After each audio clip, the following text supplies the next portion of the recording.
Negro Hollow. It was late, almost dark, before Green Murdoch came around to the back of the wagon to fetch us. As he untied the canvas flaps, all I could see was one little stripe of yellow in the sky. Everything else was woods and darkness, soaked full of rain. Dog bite my tail. I thought I would never get us here. You still in one piece, young and old? Green Murdoch peered into the wagon. The Negro Hollow is just down this road, maybe a quarter mile. And if you hurry, you can get there before it's too dark to see, I imagine. But Harrison was worse. As he slowly climbed out of the wagon, he was taken by a bad spell, and he could only lean against the side, eyes closed, his hand clutching at the blanket around his chest. "Can't take in a breath of air," he whispered. "You," Green Murdoch said, pulling hard on my arm. "Run to the hollow and get some of the colored folks there. Tell them to hurry back here fast as they can. I ain't gonna stay here long with him." He looked up at the sky and shook his head. "I knew this was gonna happen. Too sick to get out of my wagon. I knew this was gonna happen. Go on, run now." He gave me a hard push, and I started down the dark road, my feet sloppy and unsteady in the mud and ruts. Didn't even know what I was running toward. Just ran. The road got narrow and more narrow until it was only 2 wagon tracks through weeds. Seemed like even those tracks were about to leave my feet and fade into the fields. "Ain't nothing here," my mind kept saying. "There's no Negro Hollow. What if Green Murdoch has taken the wagon and left you in the middle of a woods? White patrollers could be riding anywhere around. Never gonna find your way back now, even if you try." But then I saw the lights. Looked just like a flicker in the darkness. As I got closer, I could see a patch of silvery gray houses. Most were leaning one-room cabins next to a few wood-frame houses, no more than a dozen in all. Feeling trembly as leaves, I crept toward one of the houses. It had a square porch along one side. I set one foot at a time on that porch, keeping an ear toward the door. I could smell the sour, sharp smell of cabbage cooking, and it sounded like colored people's voices inside. Made me think of Lily making cabbage soup for our supper. I raised my hand to knock, but instead, the door flew open in front of me. I caught my breath and froze.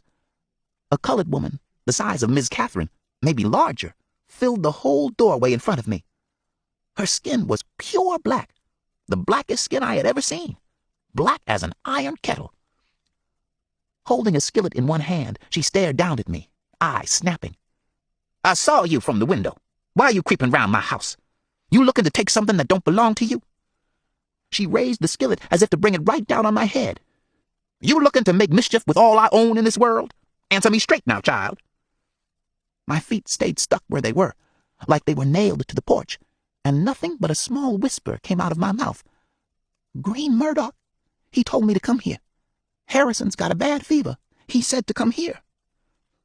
The woman narrowed her eyes until they were just 2 mean slits. "Don't know Green Murdoch, and don't know why he told you to come here," she said sharply.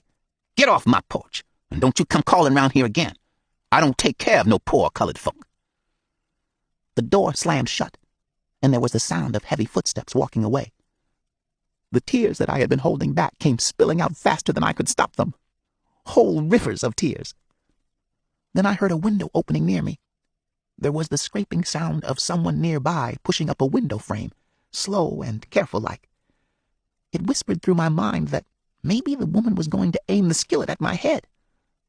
But instead, a voice called out into the darkness. "You there, child?" the voice said, real low. "Go 3 doors down. They take you there. Go round back. Knock twice and twice again. Twice, twice again. Don't you forget." Then the window scrape closed, and when I looked around, I couldn't see a soul anywhere. A shiver went clear through me. I wanted to leave the Negro Hollow right then and run back down the road to Harrison and Green Murdoch. Didn't want to go creeping around the tumble-down houses anymore. But you don't come back to white folks with empty hands. I knew that. If they tell you to do something, you do it. So I crept toward the 3rd house in the Negro Hollow. It was a small, white-painted house set in a dirt yard like the others. "Go around back," the voice had said. So I slipped around the side of the house, keeping close to a row of bushes. There was a flickering lamp in the back window, enough light to see that the stone steps in the back were all empty and swept clean. A broom leaned against the side of the house, as if it had just finished sweeping. It made me jumpy to see how everything was neat as a new pin, like the people inside were just waiting for someone to come and pay them a visit. A colored woman's voice was talking in the house.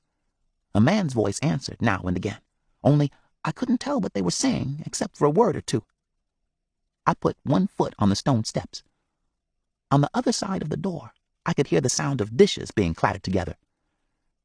"You want some of this pie, August? You hear me?" The woman's voice called loudly. "It's just got done now." I drew in my breath and raised my hand to knock. Knocked light and soft as I could, twice and twice again. The feet paused, and the woman's voice stopped. "August, August," I heard someone whisper. "The door."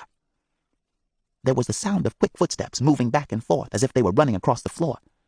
Then the light in the back window went out, turning everything into darkness. I had been sent straight into trouble. In front of me, the door latch rattled. I dug my fingers into my palms, waiting to be hollered at or sent away.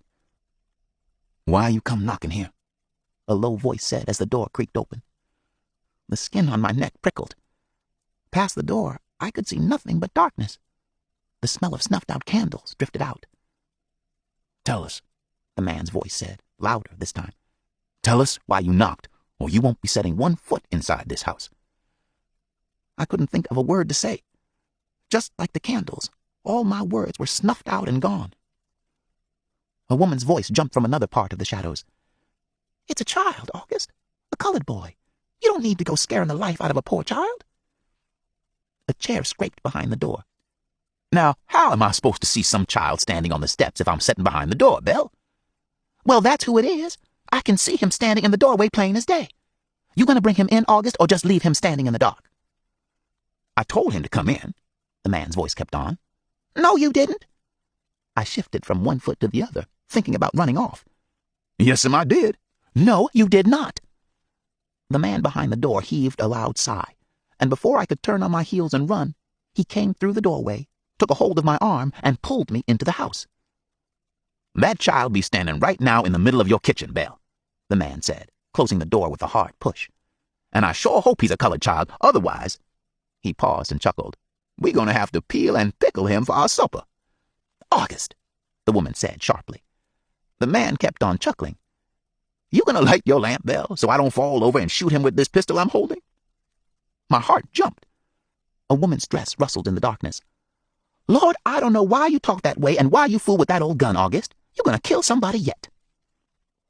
A lamp flared in front of me, and I found myself being stared at by a colored man and woman dressed in white folks' clothes.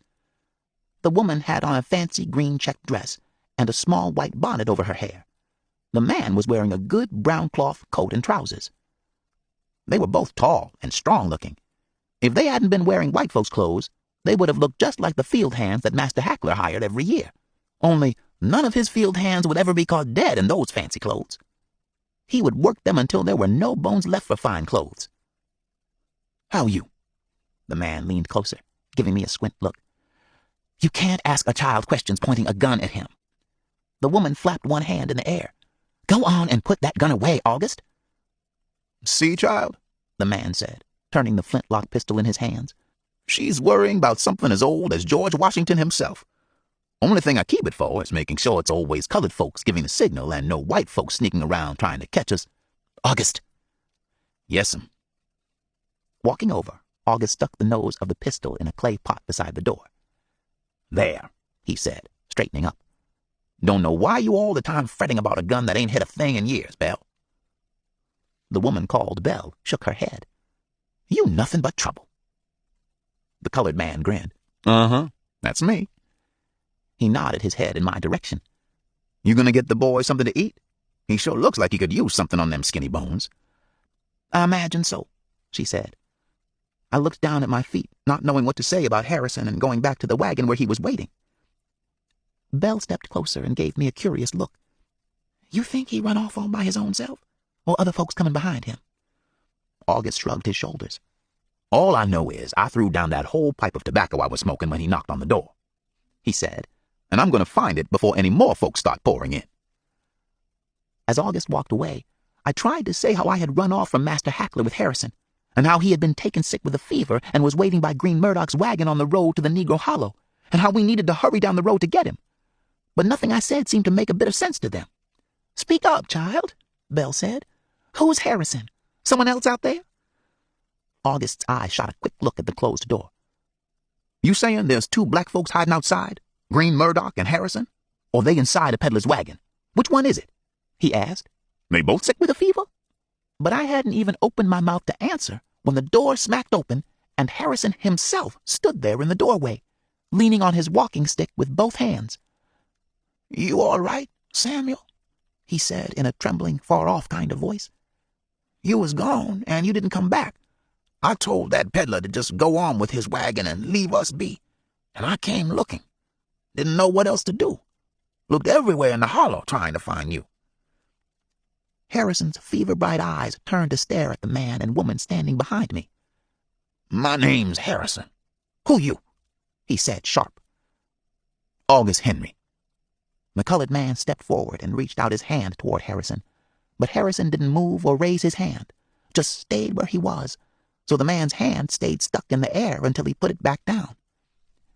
"And I'm Belle," the woman nodded, smoothing her dress with the flats of her brown hands. "Belle," Harrison said, and the shadow of a smile crossed over his face. "Belle," he repeated. Then his eyes slid closed, and his body seemed to fold up on itself. Before any of us could move, Harrison's walking stick clattered out of his hands, and his body crumpled to the floor. "Belle," he whispered, and lay still. And truth is, I fell to the floor too, because I thought Harrison, who had looked after me my whole life, was dead. Red stars in a white sky. Harrison had the lung fever. After they had carried Harrison to the upstairs chamber and covered him with blankets, Belle came back to the open door where I was still holding Harrison's walking stick and staring out into the darkness, as if I had turned to a piece of stone. "He run away with you?" she asked quiet. "Yes'm," I said, not turning around. "You run from Kentucky?" "Yes'm." Belle said they had seen the lung fever before in other runaways that had come through. She said it was from being out in the damp woods and night chills too long. I remembered sitting in that old tree in the downpour when Master Hackler had been looking for us, and sleeping in the woods when I had gotten us lost, and making Harrison pull himself out of that shallow river when I was feeling mad. "We don't die but once," he had said, driving his walking stick into the ground. "Nothing you could have done or not done," Belle said, as if she could see all the thoughts in my mind, plain as day. "Some come down with the lung fever and some don't." I looked at my hands curled around the top of the walking stick and thought about Harrison's hands. "He gonna get well?" "Well, now," Belle said real quiet. "Some does, yes.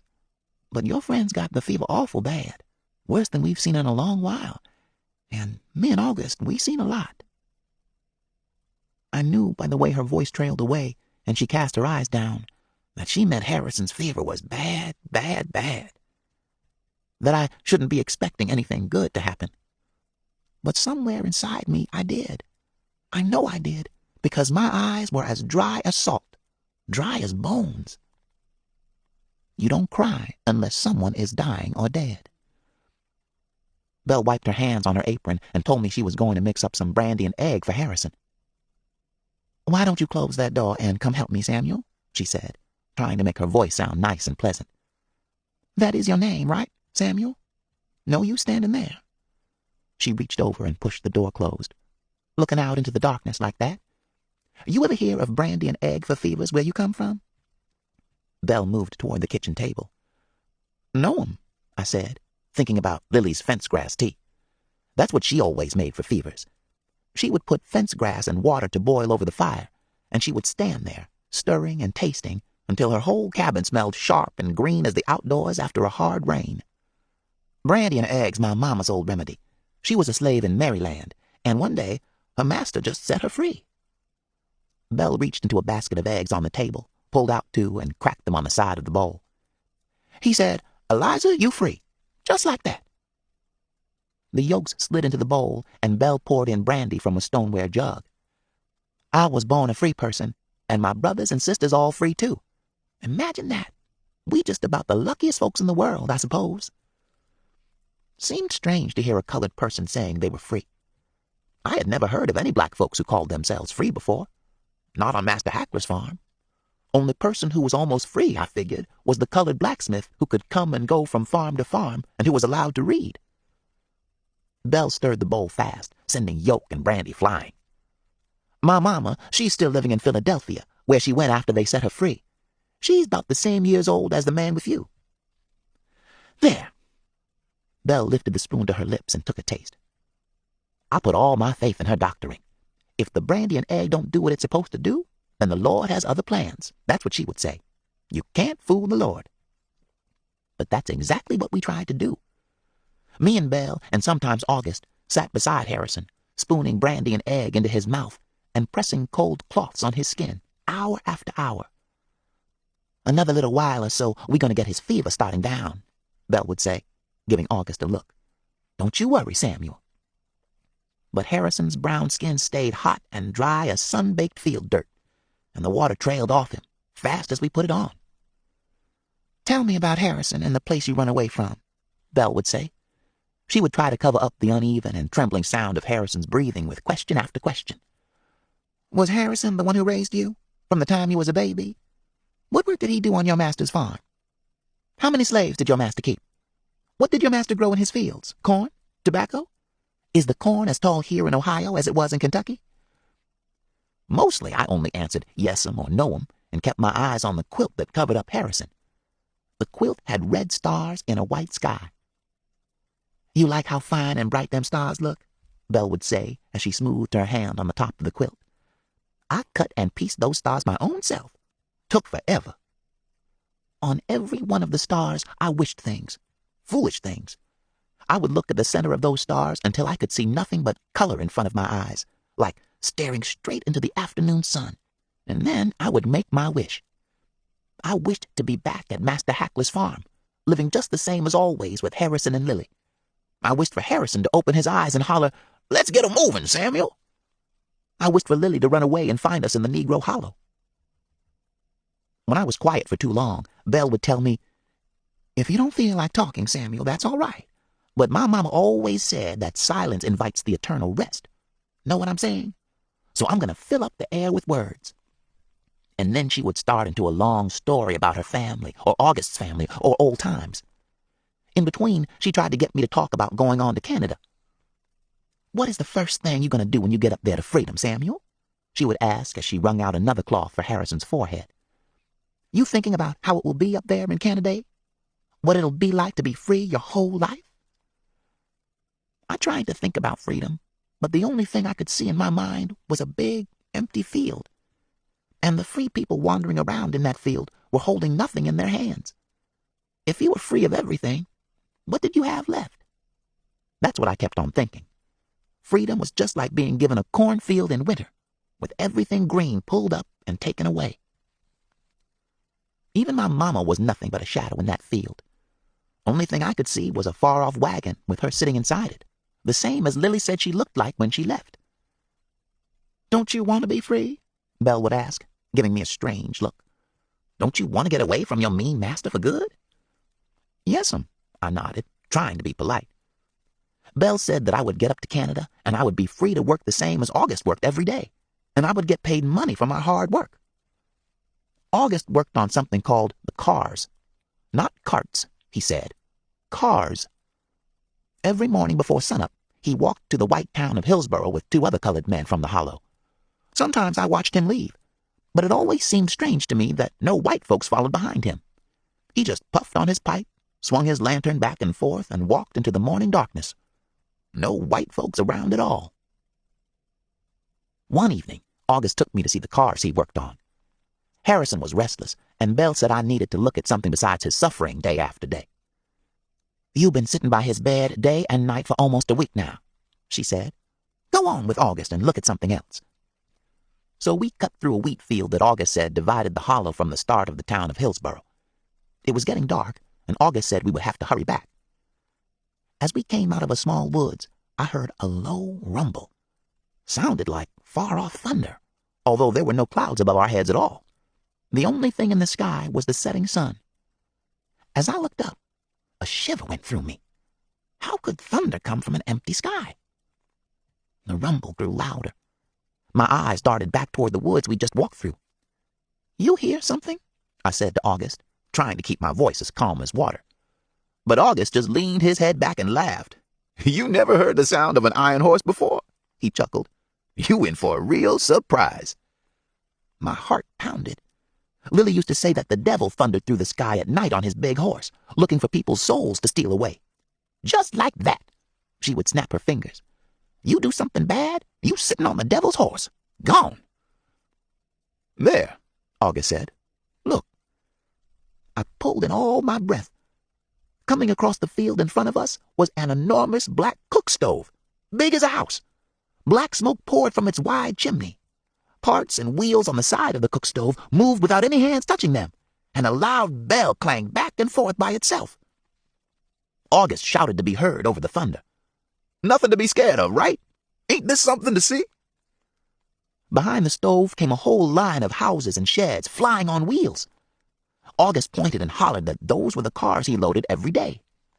I could see white folks' faces inside some of the rolling cars, and my heart thudded.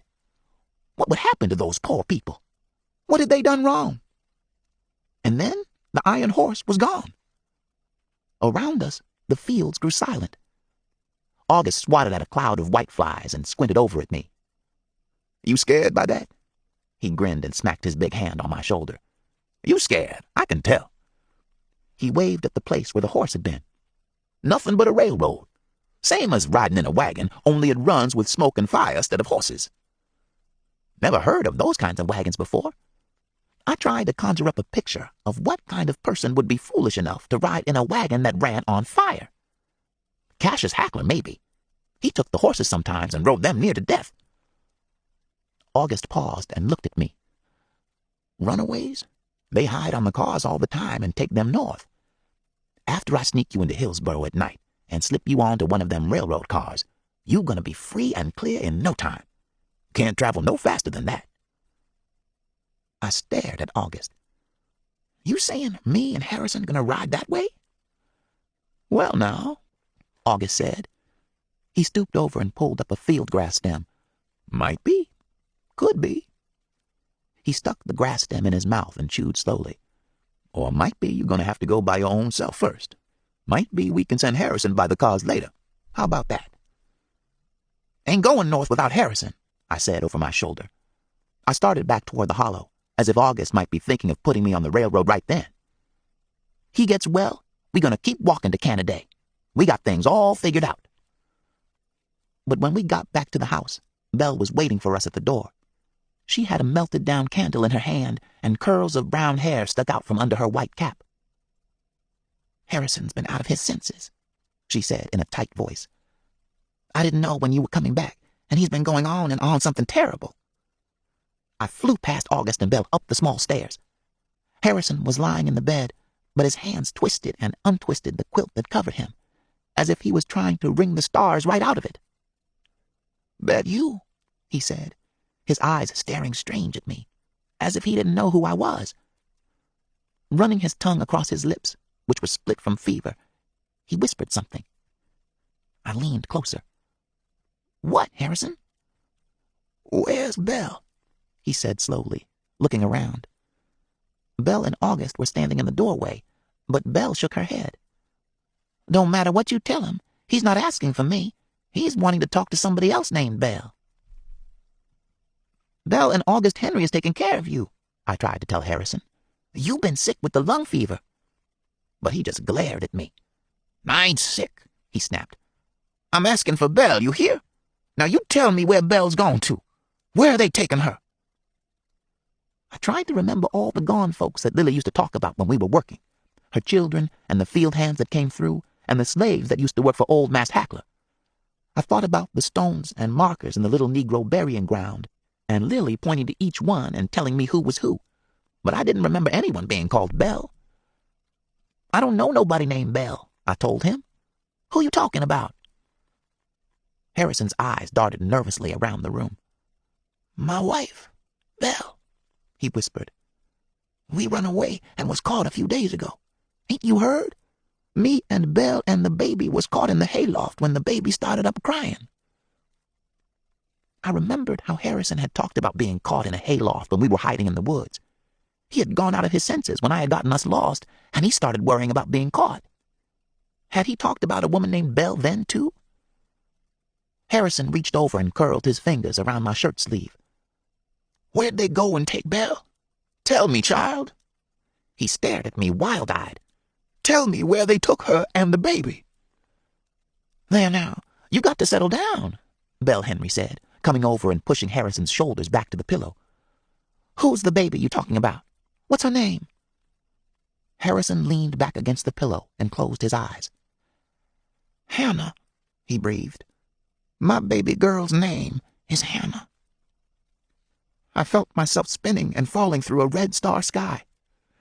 Hannah was my mama's name. Don't keep trying to make heads or tails of the things he's saying, Samuel, August said. He's all mixed up with the fever. Just come on downstairs and leave him to rest a while. And if my mama was one of Harrison's children... When he gets out of that fever and comes back to his right senses, you can sit down, talk all you want. Find out who Belle and the baby is then. All the breath squeezed out of me. Harrison was my granddaddy. Harrison